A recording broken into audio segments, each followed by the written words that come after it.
Assalamualaikum warahmatullahi wabarakatuh. Bismillahirrahmanirrahim. Yang dimuliakan Tuan Guru kita Ustaz Syekh Jalaluddin, Tuan Imam, tuan-tuan dan puan-puan sidang jemaah yang dirahmati Allah sekalian. Alhamdulillah. Sekali lagi kita mengangkat syukur kepada Allah Subhanahu wa taala dengan izin dan rahmat-Nya kita masih lagi diberi kesihatan yang baik, diberi kelapangan, apalagi kita beri tunjuk untuk sesama hadir bersuara pada malam ini. Alhamdulillah, sebentar tadi kita telah pun berikan solat fardu maghrib secara jemaah. Kemudian sambung lagi amal ibadah kita untuk mendengar sedikit ilmu atau nasihat yang akan disampaikan oleh Yang Mulia Tuan Guru kita Syekh Jalaluddin. Pada malam ini Yang Mulia Tuan Syekh kita akan menyambung lagi syarahan beliau yang diambil daripada kitab Al-Hikam. Jadi sesamalah kita dengar apa yang akan disampaikan. Semoga dengan ilmu yang akan kita dengar nanti dapat memberi manfaat dan keberkatan kepada kita. Dengan itu saya serahkan majlis ini kepada Ustaz untuk memimpinnya sekian. Assalamualaikum warahmatullahi wabarakatuh.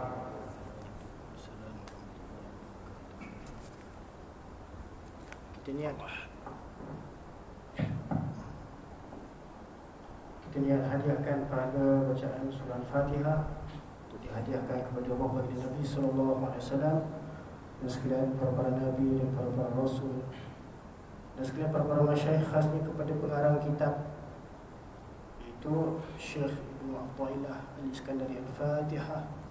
A'udzubillahi minasyaitonirrajim. Bismillahirrahmanirrahim. Alhamdulillahi rabbil alamin arrahmanirrahim maliki yaumiddin. إياك نعبد وإياك نستعين اهدنا الصراط المستقيم صراط الذين أنعمت عليهم غير المغضوب عليهم ولا الضالين. الحمد لله نحمده ونستعينه ونستغفره ونؤمن به ونتوكل عليه ونعوذ بالله من شرور أنفسنا ومن سيئات أعمالنا. من يهده الله فلا مضل له ومن يضلله فلا هادي له. ونشهد أن لا إله إلا الله وحده لا شريك له ونشهد أن سيدنا وحبيبنا وشفيعنا محمدا عبده ورسوله صلى الله عليه وعلى آله وصحبه وبارك وسلم تسليما كثيرا كثيرا. أما بعد، فإن أصدق الحديث كتاب الله تعالى وخير الهدي هدي محمد صلى الله عليه وسلم وشر الأمور محدثاتها وكل محدثة بدعة وكل بدعة ضلالة وكل ضلالة في النار. سبحانك لا علم لنا إلا ما علمتنا إنك أنت العليم الحكيم ولا حول ولا قوة إلا بالله العلي العظيم. رب اشرح لي صدري ويسر لي أمري واحلل عقدة من لساني يفقه قولي.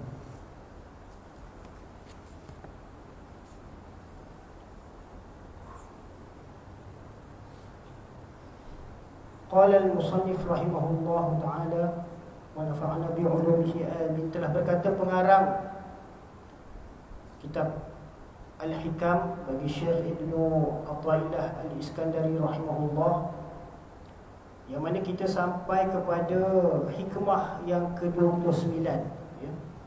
Bagi yang memiliki kitab Jawi pada muka surat 21 pada baris yang kelima dari atas.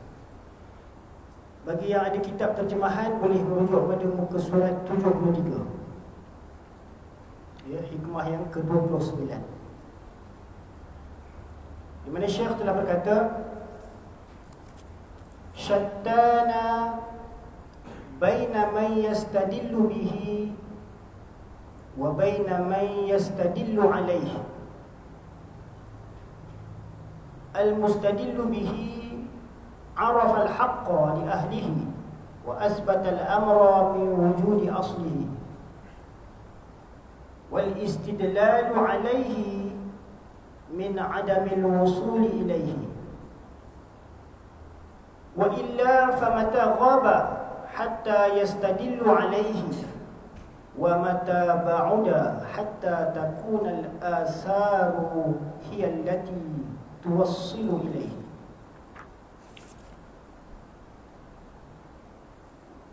Dalam hikmah ini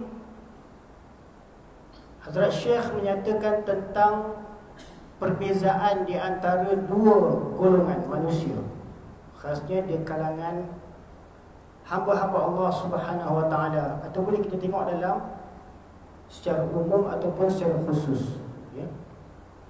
Secara umumnya kita lihat manusia ni ada manusia yang Allah Ta'ala kurniakan keimanan dan ada manusia yang Allah Ta'ala tidak beri keimanan. Ada manusia yang tanpa dalil mereka beriman bahawa Allah Subhanahu Wa Ta'ala wujud. Namun ada di kalangan manusia ini yang memerlukan dalil untuk menunjukkan kepada akal dia bahawa Allah Subhanahu Wa Ta'ala adalah zat yang wujud. Di dalam hikmah ini Syekh menyatakan tentang perbezaan di antara dua golongan manusia ini. Ada manusia yang dikurniakan ilmu oleh Allah Subhanahu Wa Ta'ala sehingga mereka mencapai suatu kesedaran, ma'rifat bahawa Allah Subhanahu Wa Ta'ala adalah zat yang wujud, yang hakiki, wujud yang asal, yang mana Allah Subhanahu Wa Ta'ala adalah wujud yang bersifat qidam, sedia ada. Dan Allah Subhanahu Wa Ta'ala adalah zat yang mawjud pada sudut hakikatnya, secara zahirnya, ya. Yang mana mereka tidak memerlukan dalil untuk meyakini perkara-perkara ini, kerana keimanan itu adalah merupakan suatu perkara yang disebabkan sebagai apa? Tasdiq bil qalb. Ini hati itu membenarkan bahawa Allah Subhanahu Wa Ta'ala wujud walaupun tanpa kita memerlukan dalil, ya. Namun ada di kalangan manusia-manusia ni yang masih buta mata hati dan akal fikirannya sehingga mereka menuntut dalil untuk meyakinkan dirinya bahawa Allah Subhanahu Wa Ta'ala itu wujud. Apabila Allah Subhanahu Wa Ta'ala mengkehendaki, Allah Ta'ala berikan mereka hidayat, maka mereka mencari jalan untuk mengenali Allah Subhanahu Wa Ta'ala, ya. Kerana Allah Subhanahu Wa Ta'ala bersifat al-batin, tersembunyi. Namun bagi orang-orang yang telah dikurniakan ilmu dan ma'rifat oleh Allah Subhanahu Wa Ta'ala, Allah Subhanahu Wa Ta'ala tidak lagi tersembunyi pada pandangan mereka. Sebaliknya Allah adalah zahir, mengatasi segala sesuatu. Dalam hikmah ini Syekh menyatakan syattana. Syattana artinya begitu jauh. Jauh, baina maknanya merujuk kepada antara dua perkara. Ada jauh perbezaan antara dua perkara itu, ya. Di sini menyatakan perbezaan antara dua golongan manusia. Golongan yang pertama iaitu orang-orang yang dikurniakan ma'rifah oleh Allah Subhanahu Wa Ta'ala, iaitu may yastadillu bihi, yang mana mereka itu adalah manusia ataupun orang yang menuntut dalil dengan kewujudan Allah Subhanahu Wa Ta'ala tadi. Mereka dapat menjadikannya sebagai dalil wujud makhluk-makhluk yang lain. Jadi mereka melihat dalam pandangan akal dan fikiran mereka, kesedaran yang datang dalam fikiran mereka, dalam hati mereka, mereka menyedari bahawa wujud Allah lah yang menyebabkan adanya wujud sekalian kainat dan makhlukat ini. Jadi dengan kewujudan Allah Ta'ala itu menjadikan dalil untuknya, membuktikan bahawa dengan ada pencipta lah, membuktikan bahawa adanya segala makhluk yang menjadi ciptaan ini. Manakala golongan yang kedua adalah may yastadillu alaih, iaitu manusia yang menuntut dalil atas kewujudan Allah Subhanahu Wa Ta'ala. Mereka menuntut bukti. Apa bukti yang menyatakan bahawa Allah Subhanahu Wa Ta'ala itu wujud?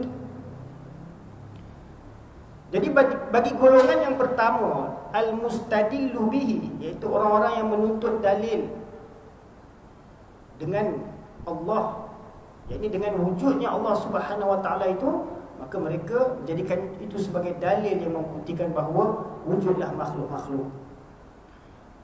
Jadi golongan yang pertama itu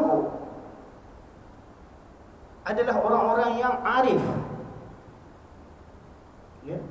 Mereka yang dikurniakan ma'rifat oleh Allah Subhanahu Wa Taala.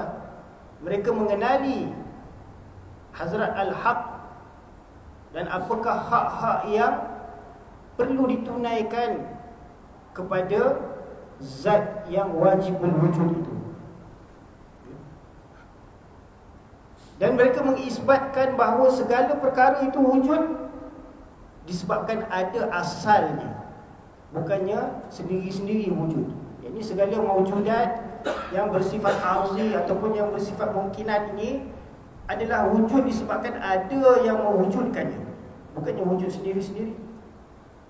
Berbeza dengan kewujudan Allah Subhanahu Wa Taala. Wujud Allah Subhanahu Wa Taala sedia ada, qadim, qidam, ya, tanpa ada yang menjadikannya. Jadi dalam hikmah ini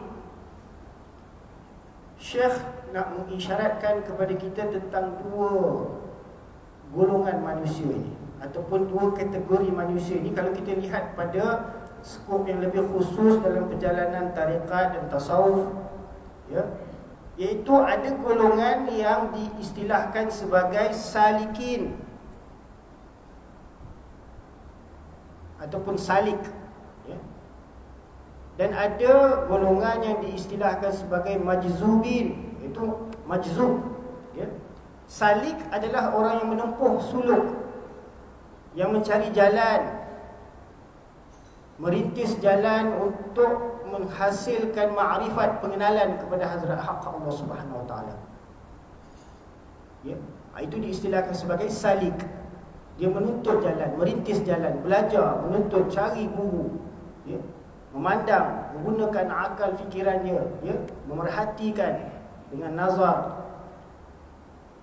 Jadi segala kaedah-kaedah untuk menghasilkan ma'rifat kepada Allah Ta'ala dirintisnya untuk menghasilkan ma'rifat kepada Allah Subhanahu Wa Ta'ala. Itu adalah salikin, orang-orang yang salik.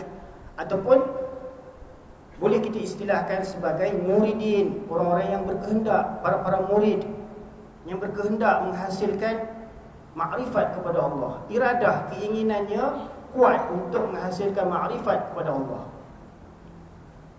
Ataupun boleh kita istilahkan sebagai talibin, para penuntut ilmu, ya. Dan banyak istilah-istilah yang digunakan untuk merujuk kepada golongan ini, ya. Golongan salik ini, ya, juga diistilahkan sebagai sair. Sair artinya orang-orang yang bersiar menempuh suluk, siar afaqi, siar anfusi, ya, dalam perjalanan rohani. Ya, ada istilah-istilah sair, itu bersiaran, ya. Kan ada kitab Syiarus Salikin, persiaran orang-orang salik, ya, kitab Syiarus Salikin, ya. Jadi sair bermaksud bersiar-siar, ya, dalam persiaran dia di atas alam afaq ini, atas muka bumi ini, ya, dalam pencarian dia nak mengenal Hazrat Tuhan dia, ya, dia berantau menuntut ilmu, cari guru, duduk di pondok, keluar jalan Allah dan sebagainya dalam nak mengenal Allah Ta'ala ni, ya. Itu dipanggil sairin ataupun salikin ataupun talibin, ya, yang menempuh suluk atau perjalanan tarbiyah yang tertentu yang telah diaturkan oleh seorang guru, ya.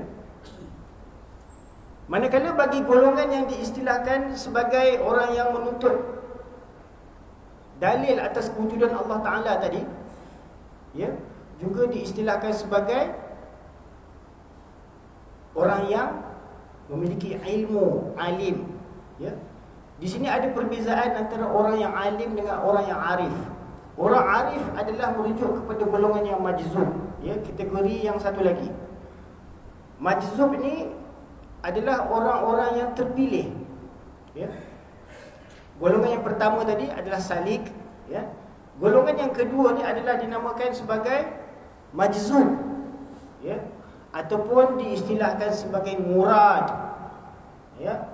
ataupun diistilahkan sebagai wasilun ataupun wasilin, orang-orang yang telah sampai kepada matlamatnya, ataupun diistilahkan dalam istilah ilmu tasawuf sebagai mursyid yang menunjukkan jalan, membimbing para murid tadi.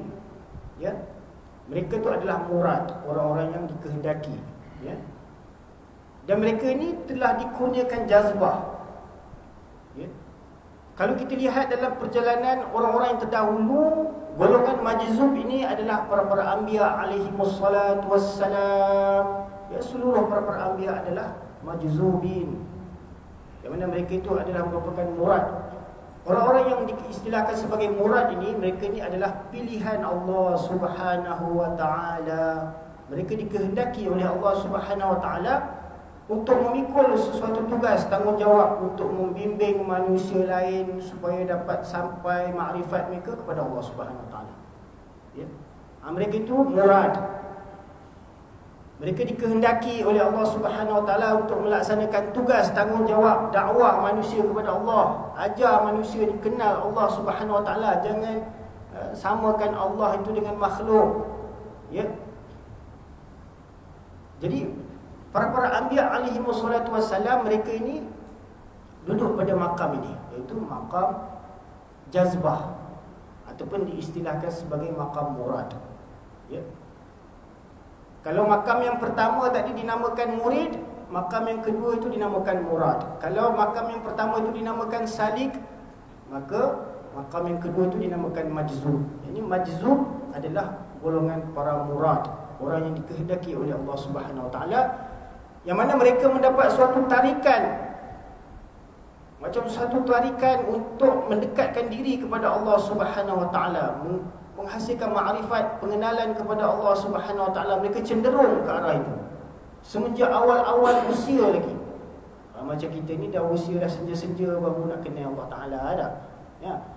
Jadi orang-orang yang murad ini ataupun para majzub ini, ya, seperti mana para anbiya alaihi wassalatu wassalam ini, semenjak kecil lagi mereka itu telah dipelihara oleh Allah Subhanahu wa taala, sebab mereka itu dikehendaki oleh Allah Subhanahu wa taala untuk melaksanakan suatu tanggungjawab besar, ya, untuk membimbing umat mereka, mendakwahkan umat mereka.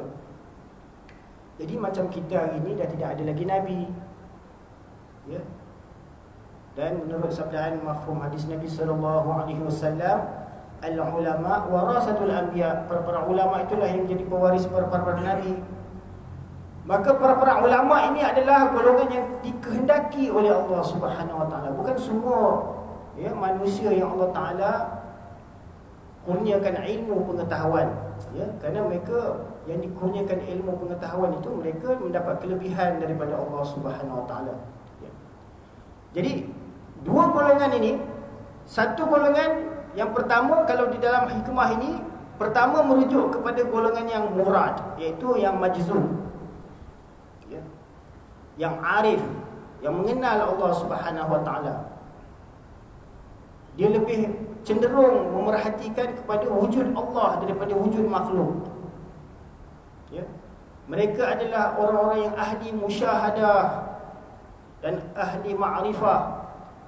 Mereka memandang kepada Allah. Ya. Jadi memandang kepada Allah Subhanahu wa taala itu bukanlah bermaksud memandang zat Allah Subhanahu wa taala, ya, kerana melihat memandang zat Allah Subhanahu wa taala itu mustahil dengan mata kepala kita di dunia ini maupun dengan mata hati, ya. Sebab dengan mata hati kita nak pandang zat Allah taala macam mana? Allah taala tu tidak menyerupai segala sesuatu. Ya. Walaupun kita pejam mata, bayangkan dengan mata hati, Allah taala tidak boleh dibayangkan dengan mata hati sekalipun, ya. Walaupun dengan apa bentuk sekalipun. Jadi yang dimaksudkan melihat Allah Subhanahu wa taala dengan mata hati itu adalah dengan memandang kepada azimat, keagungan Allah Subhanahu wa taala. Ya, yang mana menjadikan hati kita itu yakin bahawa wujud Allah Subhanahu wa taala. Jadi golongan ini dinamakan para majzubin. Mereka memandang Allah Subhanahu wa taala dalam setiap apa jua hal keadaan. Allah dahulu yang menjadi tawajuh, tumpuan utama mereka. Barulah mereka melihat, ya, kewujudan makhluk-makhluk itu adalah dengan kehendak dan kudrat Allah Subhanahu wa taala. Jadi berbeza antara dua golongan ini. Ini yang dimaksudkan oleh Syekh, syattana baina man yastadillu bihi wa baina man yastadillu alaihi. Jauh beza antara dua golongan ini, antara orang yang menjadikan Allah itu sebagai dalil wujudnya sekalian alam ini, dan golongan yang menjadikan menuntut dalil atas kewujudan Allah Subhanahu wa taala. Yang ini mereka melihat makhluk itu, mereka menuntut dalil untuk mengenali Allah Subhanahu wa taala. Golongan yang pertama itu al-mustadillu bihi, mereka ni mengenal dengan Allah Subhanahu wa taala, dengan kewujudan Allah taala itu mereka melihat kewujudan makhluk. Mereka itu adalah orang-orang yang makrifat, mengenali hak bagi yang ahlinya, yakni Allah Subhanahu wa taala berhak sebagai zat yang wajibul wujud, yang mesti kena ada, ya. Kerana wujud ini ada terbahagi kepada tiga. Wujud terbahagi kepada tiga. Ada zat, ada perkara yang wajibul wujud, ya. Maka yang wajibul wujud adalah zat Allah Subhanahu wa taala yang wajib ada. Manakala ada wujud yang mumtani', mustahil, yang tak boleh wujud. Contohnya sesuatu Tuhan yang selain daripada Allah Ta'ala. Ini mustahil ada Tuhan yang selain daripada Allah Ta'ala, ya. Dan wujud yang ketiga adalah mungkinul wujud, ya. Segala kewujudan yang harus, yang boleh ada dan boleh tak ada, ya. Seperti sekalian makhluk-makhluk ciptaan Allah Subhanahu wa taala, termasuklah diri kita ni, ya, semuanya mungkinul wujud, ya. Jadi golongan orang-orang yang salikin tu, mereka melihat kepada kewujudan makhluk ini dulu, dan makhluk-makhluk itu menjadi dalil, petunjuk bahawa membuktikan bahawa adanya pencipta bagi sekalian makhluk ini. Barulah mereka nampak Allah Ta'ala, ya. Berbeza dengan golongan yang pertama tadi, yang majzub tadi, mereka terus nampak dalam pandangan azimat, keagungan Allah Subhanahu wa taala tadi, ya. Mereka melihat Allah lah yang menciptakan segala yang mawjud. Jadi jauhlah perbezaan antara dua golongan ini, ya, antara orang yang mengambil dalil dengan dia atas segala makhluk, segala kainat, iaitu mereka yang sampai kepadanya, ini sampai kepada makrifat Allah Subhanahu wa taala itu dengan cara majzub, ya. Ini cara majzub ni kita dia adalah suatu tarikan, sebagai orang yang mendapat suatu tarikan, ya, ditarik oleh Allah Subhanahu wa taala tu.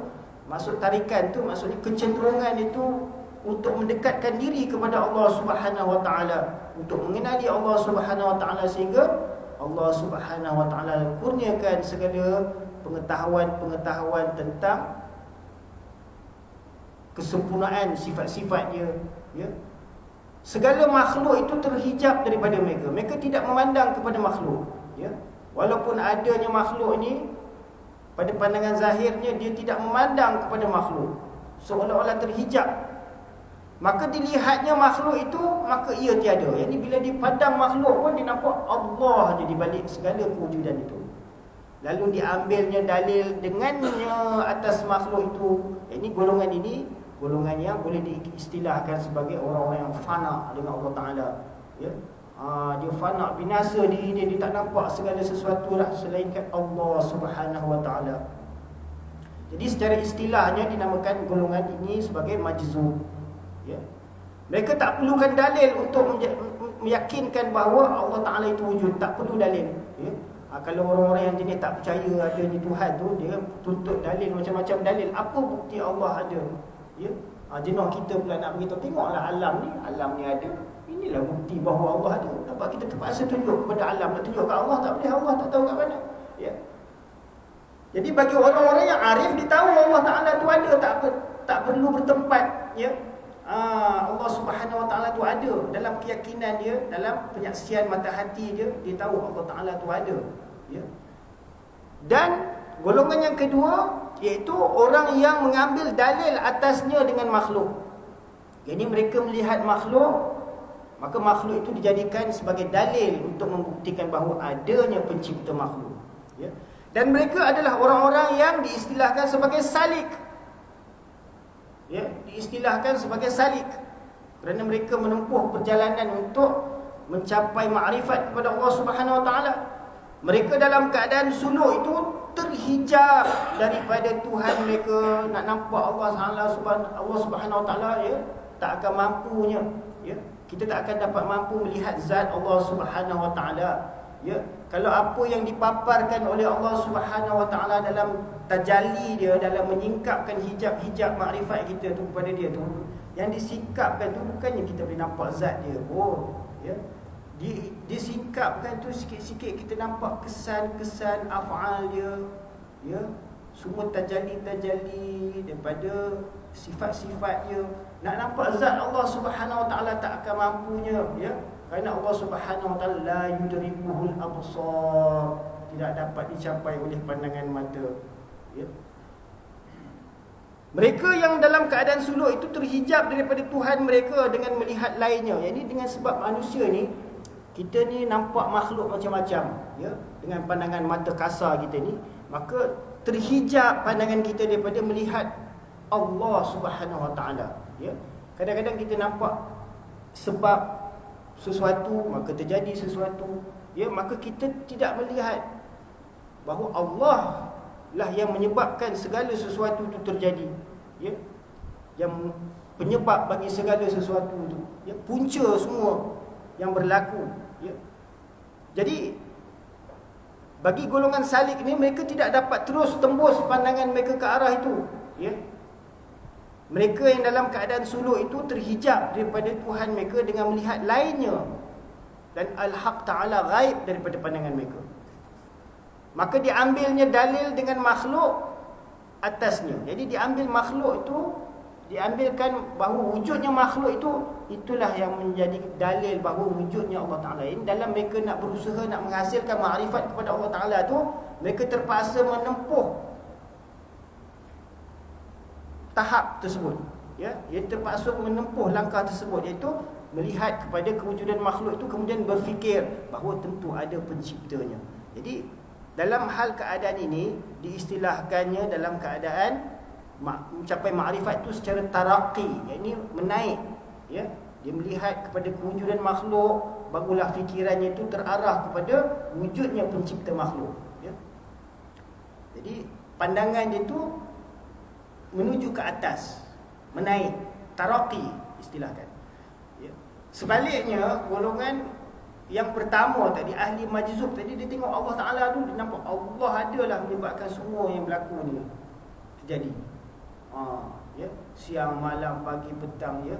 Ada manusia hidup, ada yang mati, ada yang sakit, ada yang sihat. Semuanya disebut Allah ada, maka berlakulah semua ni. Dia nampak Allah Ta'ala dulu.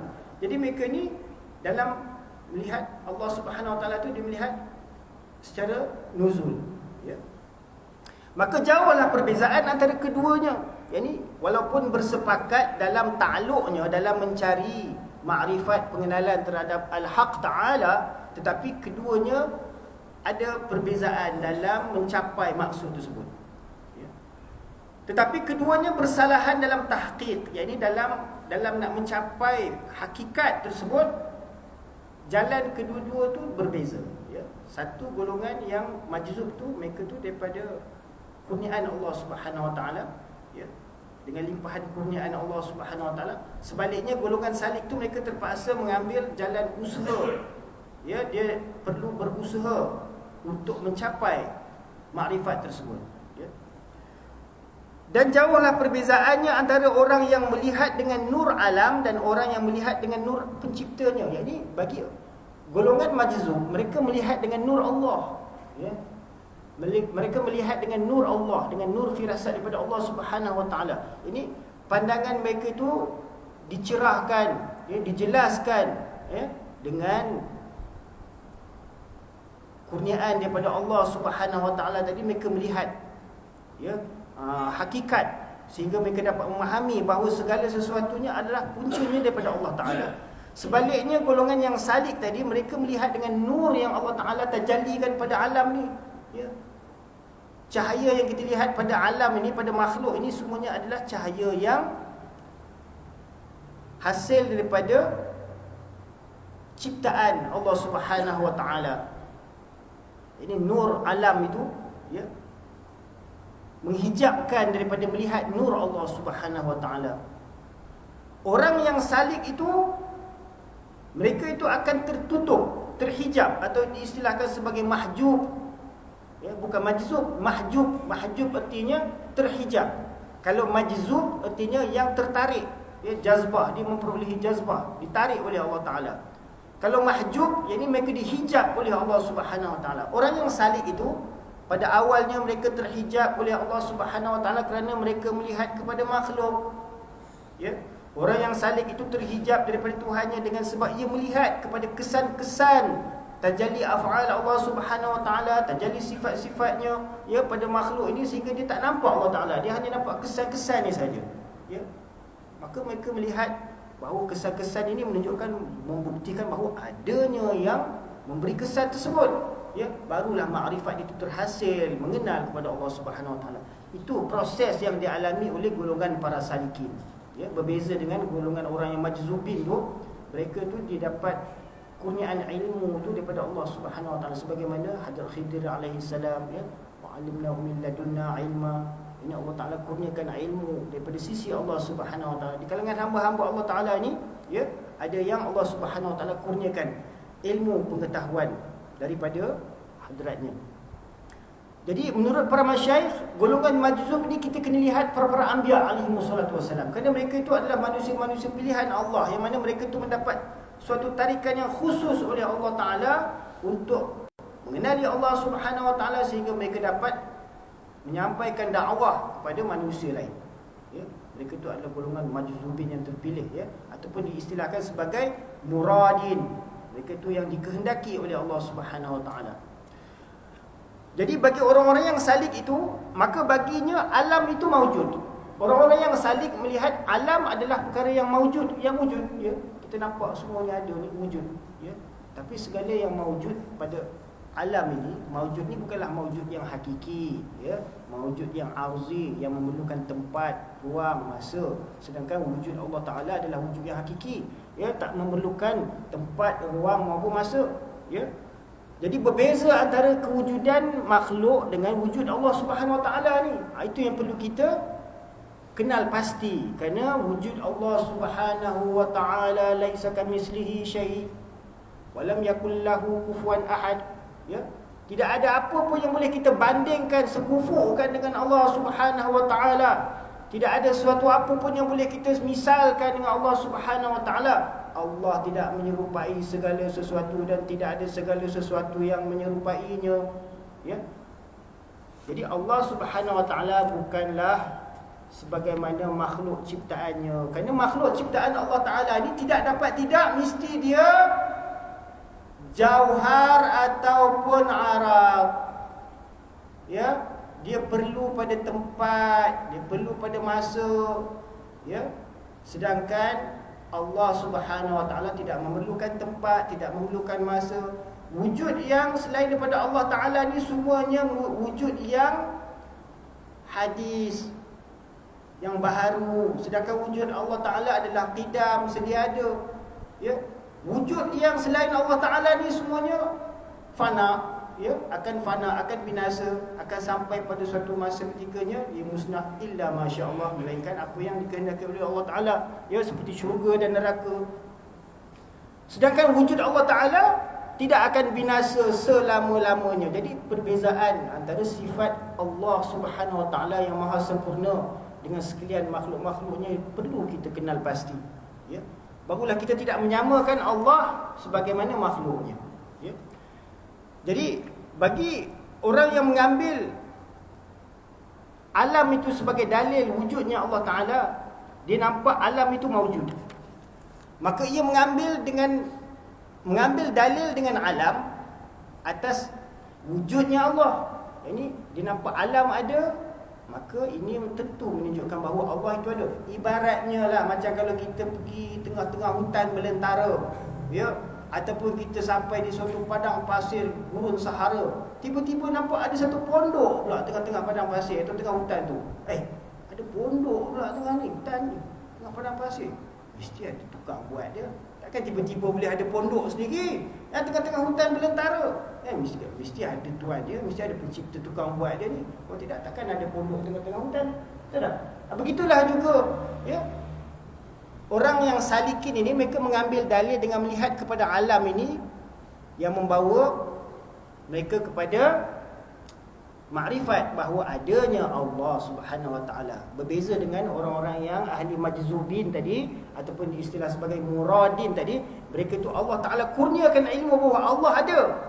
Ya, mereka tu sedia ada, mereka dalam kefahaman mereka tu, mereka Allah Taala kurniakan mereka faham bahawa Allah Taala itu adalah zat yang sedia ada dan segala sesuatu selainnya Allah adalah baharu ada. Maka dia melihat kepada zat yang wujud qadim daripada memandang kepada zat sekalian yang mawjud secara hudus ni, ya. Dan orang yang salik, yang majzub itu, ya, bagi golongan salikin itu, dalam mereka nak mencapai makrifat kepada Allah Ta'ala itu, apabila dikurniakan oleh Allah Ta'ala, kehendak Allah Ta'ala, maka Allah Ta'ala kurniakanlah jazbah tu kepada salik tersebut. Maka diistilahkan dia sebagai salik majzub, ya. Salik yang majzub, ya. Kalau tidak disalik saja, apabila dikurniakan jazbah tu, maka dorongan itu makin bertambah-tambah untuk mengenal Allah Subhanahu Wa Ta'ala, ya, dengan sebaik mungkin.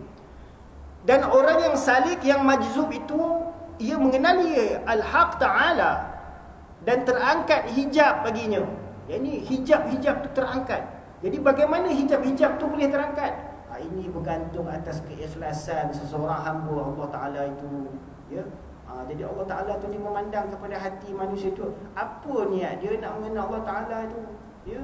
Jikalau ada keikhlasan dalam hati seseorang hamba Allah Ta'ala itu, nescaya Allah Ta'ala pun akan angkat segala hijab-hijab dia sehingga dia terhasil mencapai makrifat kepada Allah Subhanahu Wa Ta'ala. Maka tiada dilihatnya sesuatu selainnya, tak nampak dah selain, ya. Macam Laila dengan Majnun, kisah Laila dengan Majnun ni. Majnun ni seorang pemuda yang begitu merindui Laila. Bila mana dia masuk ke dalam kota di mana Laila berada tu, dia pegang dinding-dinding, tembok-tembok ni, dia kata Laila, Laila, Laila. Baru masuk bandar Laila je, belum jumpa Laila lagi. Dia punya cinta dengan Laila tu, dia pegang tembok-tembok, dinding tu, Laila, Laila, ya, punya cintanya. Sebab apa? Dia begitu kasih kepada yang dikasihinya. Jadi begitulah juga bagi orang-orang yang makrifat kepada Allah Subhanahu Wa Taala ni, apabila telah terangkat hijab baginya, dia tidak memandang sesuatu melainkan Allah. Walaupun kainat ini sekalian, makhlukat ini berada di hadapannya, ya, sekelilingnya, dan dia bersama dengan makhluk-makhluk ini, tapi dia tidak nampak kepada makhluk melainkan hanya Allah Subhanahu Wa Taala. Fana lah, istilahnya fana. Tak nampak benda lain dah, nampak Allah ni. Jadi semua Nabi-Nabi fana, ya, mereka mencapai fana dahulu sebelum mereka mencapai ahwal baqa, ya. Itu proses-proses itu panjang kalau kita nak cerita, ya. Jadi di sini secara ringkasnya nak menerangkan tentang dua kategori ni, golongan salik dan golongan majzub, ya. Golongan yang menjadikan Allah itu adalah dalil yang menunjukkan bahawa adanya alam, ya. Manakala golongan salik tadi, mereka melihat bahawa adanya alam ini membuktikan bahawa adanya pencipta alam, ya. Jadi bagi orang yang telah terangkat hijab baginya, maka tiada dilihat sesuatu selainnya. Lalu dia mengambil dalil dengan kewujudan Allah Ta'ala tadi atas sekalian kewujudan alam. Dan yang berdiri serta melihat dalil pada sekalian alam itu adalah mahjub daripada mata musyahadah. Bagi orang yang majzub, yang mengambil dalil dengan dia itu, dapat mengenali hak sebenar bagi ahlinya, iaitu Allah Subhanahu Wa Taala adalah zat yang wajib wujudnya, tak boleh tak ada, ya. Allah Ta'ala wajib ada, tak boleh tak ada, ya. Bagi orang-orang yang tidak beriman dengan Allah, ditanya dalil, mana dalil wujud Allah Subhanahu Wa Taala, ya, mereka menuntut dalil. Namun bagi orang-orang yang majzub, mereka tidak memerlukan dalil, ya. Mereka asal pada wujud, setiap mawjud itu mereka lihat hanya Allah Subhanahu Wa Taala. Allah lah adalah asal bagi segala yang wujud ini. Jadi mereka tidak melihat kepada yang mawjud, hanya melihat kepada wujud Allah Subhanahu wa taala. Bagi yang berhak mendapatnya iaitu Allah Subhanahu wa taala, maka sesungguhnya wujudnya itu terlebih nyata daripada wujud alam. Jadi bagi orang-orang yang ahli makrifat itu, yang majzub itu, yang murad itu, ya, mereka melihat wujud Allah itu lebih nyata, lebih zahir daripada wujud alam ni. Ya, sehingga alam ni pun jadi tenggelam disebabkan mereka memandang kepada wujud Allah Taala. Ibarat dia macam kalau kita tengok langit tu ada banyak bintang-bintang, ya, tapi bila datangnya matahari waktu siang tu hilang habis lenyap bintang-bintang tadi. Tapi bintang tetap ada juga kat situ, kat langit tu, ya. Tapi dengan sebab munculnya sinar matahari tadi menenggelamkan habis semua cahaya bintang-bintang, tak nampak sebiji bintang pun kat langit. Ya, begitulah apabila datangnya nur makrifat Allah Subhanahu wa taala di dalam hati orang-orang yang beriman, ya, sehingga dia terhasil makrifat hanya Allah lah wujud yang hakiki, hilang lenyap pandangan dia kepada sekalian wujud yang selain daripada Allah Subhanahu wa taala. Ya. Jadi hikmah ni agak panjang juga sebab dia ada 3 pecahan di sini. InsyaAllah kita akan sambung kalau Allah Taala izinkan pada kuliah yang akan datang. Ya, sedikit lagi saya akan baca. Jadi bagi orang yang majzub, maka sesungguhnya wujudnya itu terlebih nyata daripada wujud alam yang kewujudannya harus. Jadi kewujudan makhluk ini hanya bersifat mungkin. Ya, kita ni boleh ada, boleh tak ada. Ya, dan wujud kita ni adalah wujud yang baru, bukannya wujud yang sedia ada. Ya, dan kewujudan kita ni wujud yang akan binasa. Sedangkan wujud Allah Subhanahu wa taala adalah wujud yang hakiki, wujud yang zati, wujud yang sedia ada, qadim, ya. Dan Allah Subhanahu wa taala bersifat baqa, kekal selama-lamanya. Jadi maka sesungguhnya wujud Allah taala itu terlebih nyata daripada segala wujud yang lain yang bersifat harus. Kerana dalil akal menunjukkan atas wujudnya Allah Subhanahu wa taala yang qadim.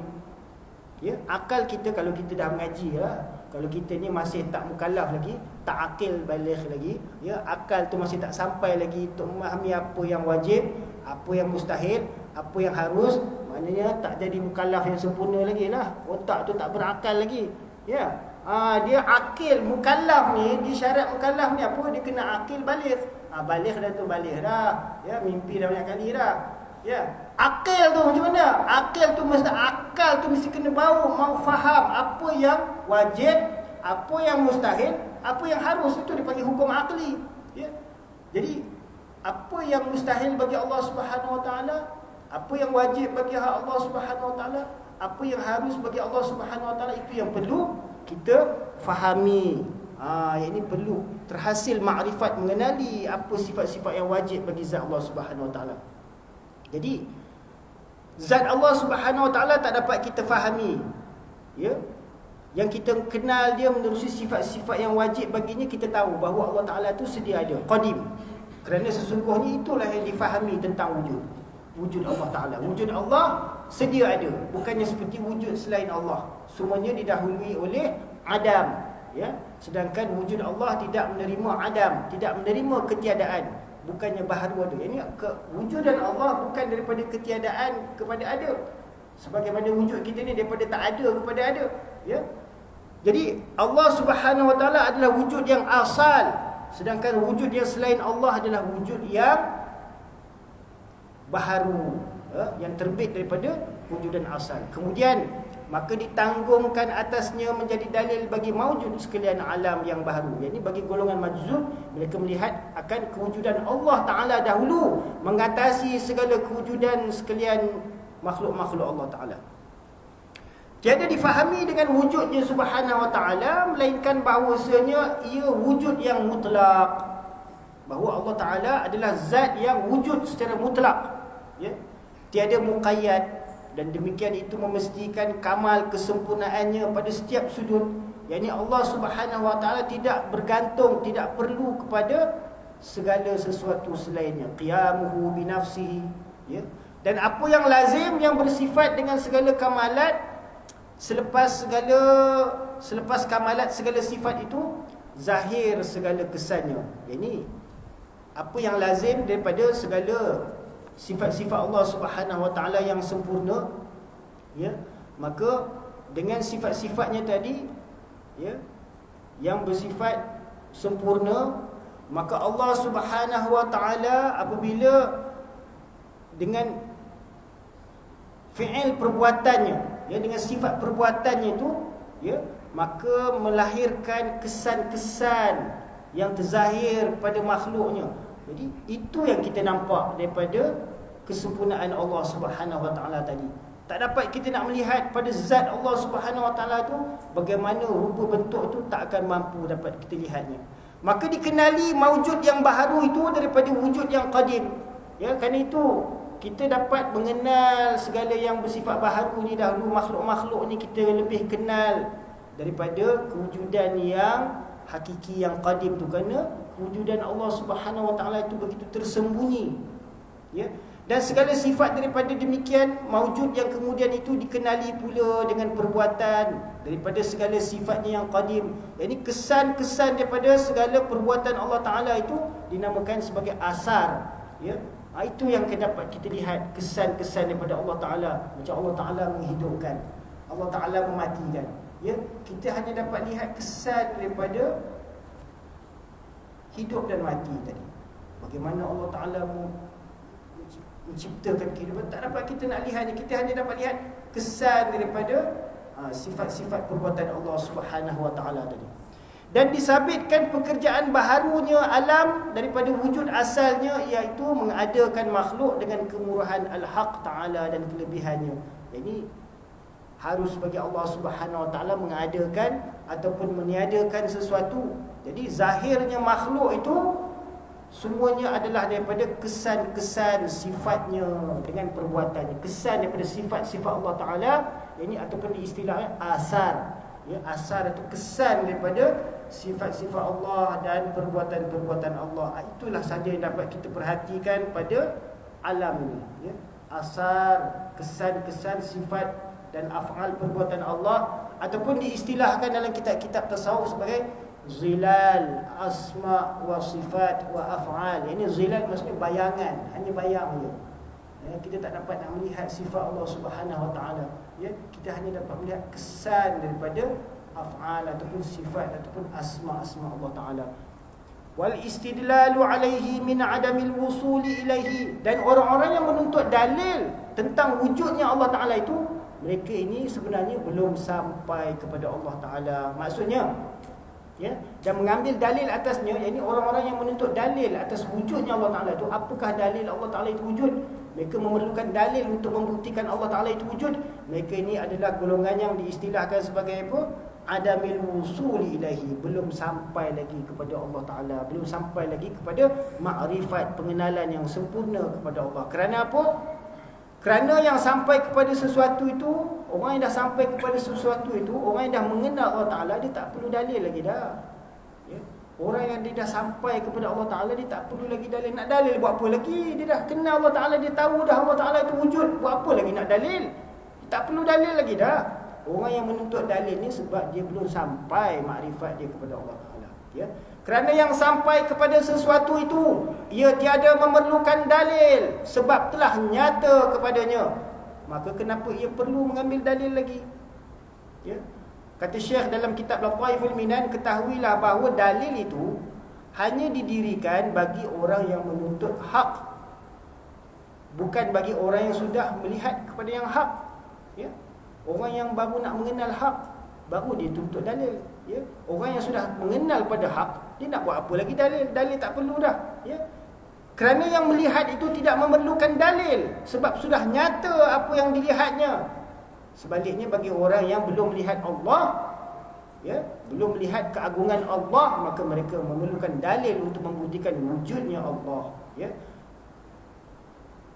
Jadi bagi mereka yang tidak memerlukan dalil ini, mereka ini sudah menghasil ma'rifat kepada Allah. Maka ma'rifat itu dengan iktibar menyampaikan segala jalan kepada ma'rifatnya adalah merupakan usaha. Ya? Yang dikatakan ma'rifat itu, kalau kita lihat satu sudut, dia memerlukan usaha daripada pihak hamba itu untuk menghasilkan ma'rifat. Ya? Daripada satu sudut, ianya adalah kurniaan semata-mata daripada Allah Subhanahu Wa Taala. Untuk siapa? Golongan yang majzub tadi, ya. Bagi golongan salik tadi, mereka perlu berusaha untuk menghasilkan makrifat, ya. Kemudian ia kembali kepada kesudahannya sebagai yang mesti diterima. Ini sesudah kita, bagi golongan salik itu, dia sudah, setelah dia berusaha menghasilkan makrifat, mengenal Allah Ta'ala, maka dia perlu menerima segala pengetahuan tadi, makrifat tadi, sebagai perkara yang daruri, mesti wajib diimaninya. Dan apabila ada di antara alam ini, dengan sebab terangnya tidak diperlukan mengadakan dalil, maka apa lagi pencipta? Ya? Kalau kita tanya, betul ke pokok itu wujud? Ya, memanglah wujud, tak saya tengoklah pokok ada. Ya, itu benda yang nyata, kita boleh nampak, kita boleh tunjuk. Memanglah pokok itu wujud sebab tu tengok ada pokok dekat luar. Ya, benda yang boleh tunjuk. Ya. Sedangkan Allah Subhanahu Wa Taala, bagi orang yang sudah mengenal Allah Taala, ya, mereka tidak memerlukan dalil lagi. Ya, sebagaimana benda yang nyata musyahadah ni tak perlu dalil untuk kita buktikan. Begitulah bagi orang yang sudah mencapai musyahadah kepada Allah Ta'ala, mereka tidak memerlukan dalil untuk membuktikan bahawa Allah Subhanahu Wa Ta'ala itu wujud, ya. Dan apabila ada di antara alam ini dengan sebab terangnya tidak diperlukan mengadakan dalil, maka apa lagi sang pencipta lebih tidak memerlukannya daripada sekalian alam ini sebagai dalil, ya. Dan kata Syekh, yang paling menghairankan adalah alam ini yang menyampaikan kepadanya. Jadi golongan yang salik itu, mereka terpaksa memerlukan alam itu, memandang kepada alam untuk menghasilkan makrifat kepada Allah Subhanahu Wa Taala. Ya, itulah golongan yang terhijab pada pandangan mereka tentang azmat, keagungan Allah Subhanahu Wa Taala, keesaan Allah Subhanahu Wa Taala dan segala kesempurnaan sifat-sifat Allah Subhanahu Wa Taala. Kerana jikalau tidak, bagaimana boleh raib pada pandangan mereka sehingga mereka memerlukan dalil atas kewujudan Allah Ta'ala. Dan jikalau Allah Subhanahu Wa Ta'ala itu jauh, ya, bagaimana segala kesan-kesan Allah Subhanahu Wa Ta'ala itu boleh menjadi sebab untuk dia sampai kepada Allah Subhanahu Wa Ta'ala.